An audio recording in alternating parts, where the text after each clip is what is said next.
Nsawam-Kumasi Highway, who are vowing to stop ongoing construction there. Not quite clear exactly what it is, the basis upon which they are on this particular one today.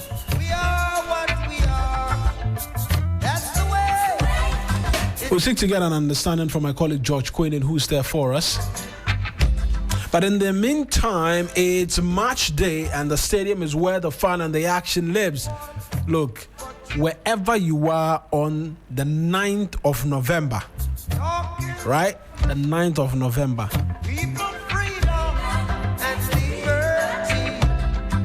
You should be making your way to the Accra Sports Stadium because the biggest of all clashes is happening. It's match day, the rivalry, the history, the passion, the super clash. Hearts of Folk versus Asante Kotoko. Hearts of Folk versus Asante Kotoko. And here my biases will show. Phobia. My biases will show. But we're turning up on Sunday, the 9th of November at the Accra Sports Stadium, where we're witnessing the pride of Accra meets the power of Kumasi to battle for supremacy. Gates are opening at 1 p.m. Come early and enjoy happy hour with free Wi-Fi and free entry to the Adekoka stand. The free Wi-Fi there is very, very important because when you enter the Accra Sports Stadium and the place is packed, jam-packed, you won't receive any network reception.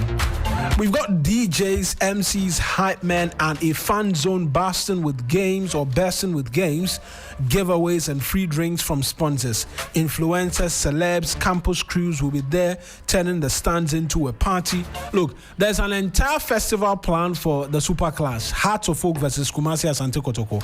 You should be there Sunday, the 9th of November, 1 p.m. Gates open, Adekoka stand, free Wi-Fi. What more? What more would you need as an incentive to make your way there? Free drinks, DJs, MCs, turning up the place, the entire place becoming a jamboree of some sort. But at the end, Heart of Folk will pipe Kotoko. Fantastic from DJ Abia. Phobia. On Sunday, we're going to the Accra Sports Stadium. That's where all of the action is expected. Hearts of Folk versus Kumasi Asante Kotoko. Gates open at 1 p.m. DJs, MCs, hype men, fan zone, bursting with games, giveaways, free drinks. I mean, the incentive is so much more that you just cannot afford not to be there. The boys are good, oh yes. Be quiet and don't be silly. No, I'm a Heart of Folk fan, Kunzo. I need to reiterate that strongly. And that we have to beat Kotoko on Sunday. We must. With clean sheet, Asari in post. Charlie. But let's take you to the Nsawam-Kumasi Highway right now because, like I was mentioning to you, there's a protest ongoing. George Quinny is there for us and he'll help us get an understanding as to why people are blocking the road and causing traffic. George, thank you very much for joining us this morning on the 3FM Sunrise. Describe to us exactly what's happening and why people are choosing to block a very busy road of that nature. Yes, so these are protesters, and these protesters are residents of Sapeiman. So there's an ongoing construction here. People that really apply this road to Kumasi can testify. It's a five lane, so making 10 lane. So it tells you that it's a big project. So prior to this very project, there was this engagement between residents, opinion leaders, and chiefs. And the chiefs made them aware that they needed a footbridge at their end because of there are 10 busy schools here. So children as little as 5 years cross the road. So when the project is done and then there's no footbridge, it means that they have to use the main highway. Of course, their lives will be in danger. So this is why they are protesting. They are not doing this for themselves. They are doing it for their children, the generation to come. And so it's a serious issue for them. So it was meant to be a peaceful protest, but clearly sometimes they want to just put the laws into their hands and attach some sort of security. That's why they are blocking vehicles from moving. So that's the scene here at Sapeiman. But apart from Sapeiman, residents of Shikole and the Kogban also joined Sapeiman to also, be a part of the protest. They also want footbridges at their respective communities, Marina. Footbridges is a subject of concern. Have they tabled this to any person, any authority before engaging in this activity, just by way of clearing that out of the way? Okay, so I know they spoke to the assemblyman, and who is even part of this very protest. But prior to this very protest, they had engaged relevant authorities about the importance of getting a footbridge. So the original design should have gotten a footbridge at this very end. But you ask, why would you wait until the construction will come to a certain level and say you want footbridge? Apparently, they've been asking and inquiring, and then it's like, oh, they'll do it, but they just realize that these very pillars that indicate that there's going to be a setup of the footbridge, they don't have that at their community. So that's when the contractors made them aware that there's no footbridge at this end. There's a reason maybe they started protest, but you'll be thinking that, oh, they just waited until it got to this level before they did. But they were told at the latter part. So they have to do it before it's fully completed, Marina. But the assemblyman is aware of this. And the traffic situation, I don't want to imagine. How is it like?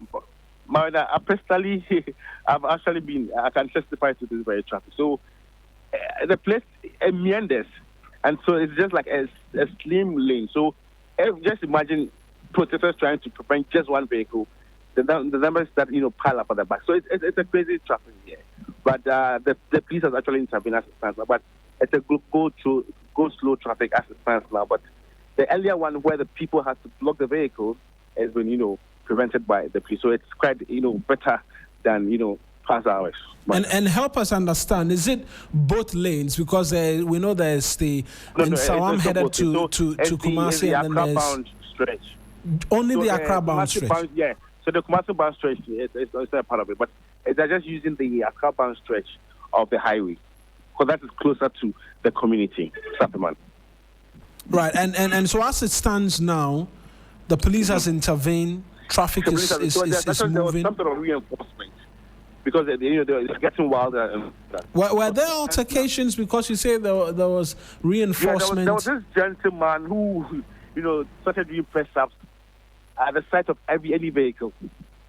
So the police actually warned him, and he kept doing it. So there was some sort of that, it was actually prevented from getting worse.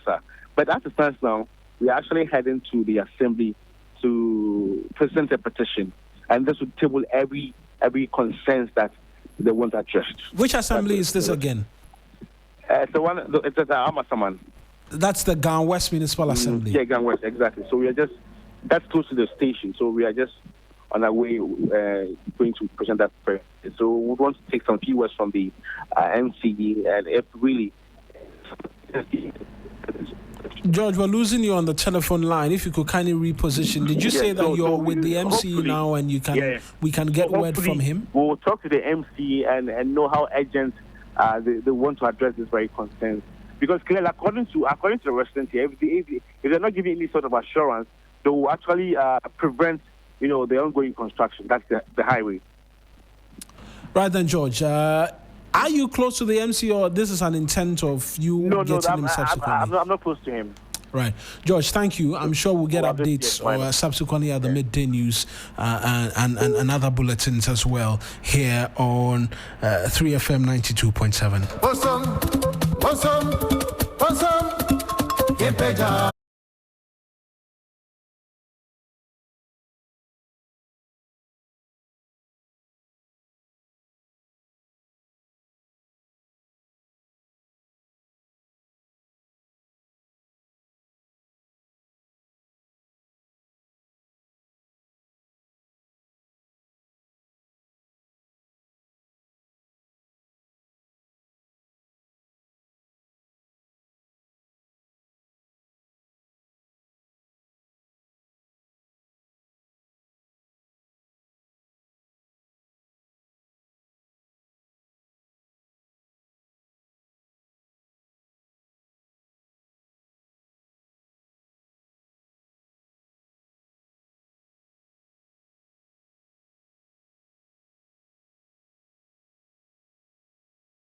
And we're drawing the curtain slowly, but Crosby's been here. He's here with me all throughout. We just went to Nsawam-Kumasi where there was concerns of footbridges and road blockades. If you're on Facebook and YouTube, you find us there and you see some of the videos. Also, we'll try and just read some of the comments. A number of you have been sharing with us as well on this particular subject matter and the others that we've been bringing details of to you and some others. Just lots of good mornings coming from a number of you who've been following the stream. So, Crosby, we've heard from a number of individuals on different subject matters. Are we leaving this place now satisfied that we should trust that all is well and there will be no cause for concern in terms of investigation? You're talking about 9 months, eh? So, for now, all we can wait for is that the investigations will happen, and that they will happen as early as possible. They will happen swiftly. And we're also hoping that when the investigations happen, we are told the outcome of the investigations. This is not something that happened under wraps, so we don't expect the investigations to happen and then they will be holding some information to themselves. So let us know the outcome of the investigation, and then when the outcome of the investigation is made public, then the public can also help make recommendations to the appropriate authorities on what to do in relation to what has happened. But if we don't know the investigation, or if the investigations drag and everybody loses interest, then it means the political will to fight Galamsey, to fight illegal mining, will not be there. Again, this presents one of the best tests of Mr. Mahama's desire to fight illegal mining known as Galamsey. He should take advantage of it, let us know how he's dealing with it, and then set a good example, a good precedent to other government officials, other top people, other kingpins involved in the fight against illegal mining, of course, after the investigation. So we're keeping our fingers crossed, and we're hoping that in this case, Ghana will not be Ghana. Ghana will be serious about these kind of things. That's Le Professor, as we like to call him, Noble Crosby. And it's time for us to do birthdays as we draw the curtains on today's edition of the show.